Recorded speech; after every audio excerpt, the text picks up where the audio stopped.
Thank you so much for checking the channel out today. My name is Agabus. This is your financial education channel.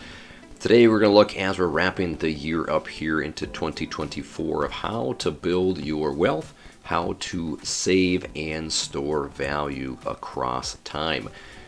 Today we're looking at Forbes Advisor, how to build wealth. There are a couple steps that Forbes discusses, and of course this is not financial advice. This is me strictly sharing what other people are saying with a bit of my 2 cents added. Number one, start by making a plan. Get an idea of what it is you would like your financial life and financial situation to be like. You want to know what the end target is, whether it's a certain amount in savings, whether it's a certain year or age to when you want to retire. Maybe it's an income you're looking for. You want to make sure you've got and start with the end in mind. Forbes says building wealth starts with making a financial plan. That means taking the time to identify your goals and game out how you can accomplish them. First off, building wealth begins with a vision and a plan, according to Peter Cassietta, owner of Asset Management and Advisory Services of Lee County. Hiring a financial advisor is a great way to begin making your plan for building wealth. It's a much more expensive option, particularly for those who are just starting out, but choosing an advisor who's a certified financial planner means you're paying for planning experience. Of course, you can also use robo-advisors that offer access to financial advisors, but there may be more affordable options. Check out robo-advisors such as Betterment and Ellevest, according to Forbes, both of which provide managed investment portfolios, plus the chance to talk with an actual advisor.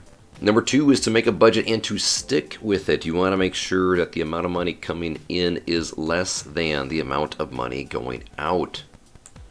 Plenty of people dread the B word, but budgeting is a key plank in your wealth building strategy. Building a budget and sticking to it helps increase your chances of carrying out the plan that you put together and achieving those financial goals. This is some basic financing 101 is cash flow management. Again, how much money is coming into the accounts, how much money is going out of the accounts. Number three is to build your emergency funds. When the furnace goes out, a refrigerator doesn't work anymore, where does the money come from? Oftentimes, advisors such as Lori Gross here with Outlook Financial will say, don't tap into your credit cards because they could incur extra costs and fees like high interest rates. But build up your emergency fund. You can protect your credit as well and reap the benefits of earning some interest along the way. Most advisors and financial gurus would tell you that you should have an emergency fund that covers 3 to 6 months of your expenses. For example, if you lost your job today and had to live off of your expenses for the next 3 months, how much would those be and how much should you have set aside until you find new employment? Number four, according to Forbes, is to automate your financial life. Make saving and investing automatic. You will all but eliminate the chances you forget to set aside money for your goals and make progress on paying off your debt.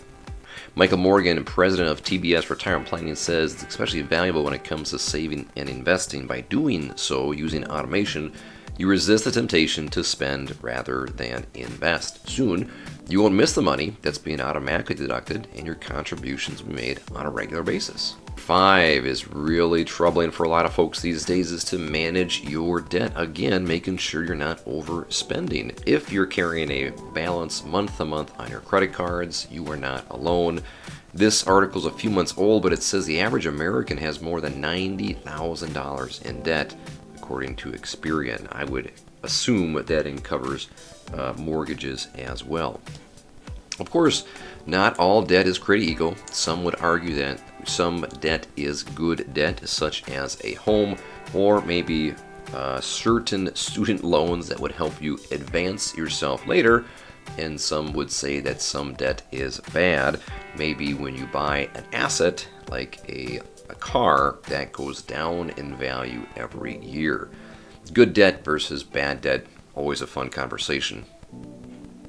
If you're not sure how to get out of debt, you can consider using what's called a debt snowball or debt avalanche method to pay things off. Remember, it's possible and often even advisable to save money and pay down debt at the same time.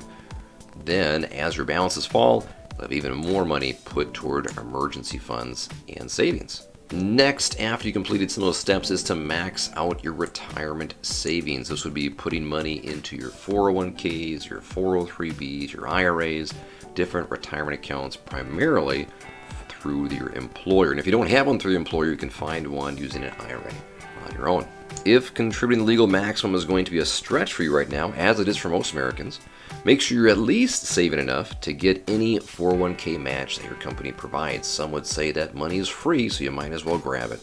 And number 7, stay diversified. If you're clinging to the idea that people only become wealthy by having concentrated positions, perhaps by holding large amounts of Bitcoin, consider loosening your grip. Having a diversified portfolio with different types of investments can both protect the wealth you've already accumulated and position yourself to reap rewards even in the market downturns. According to Veronica Williams, a diversified portfolio includes a mix of assets that do not necessarily move in the same direction and in the same magnitude at all times, and is designed to help reduce the volatility over time.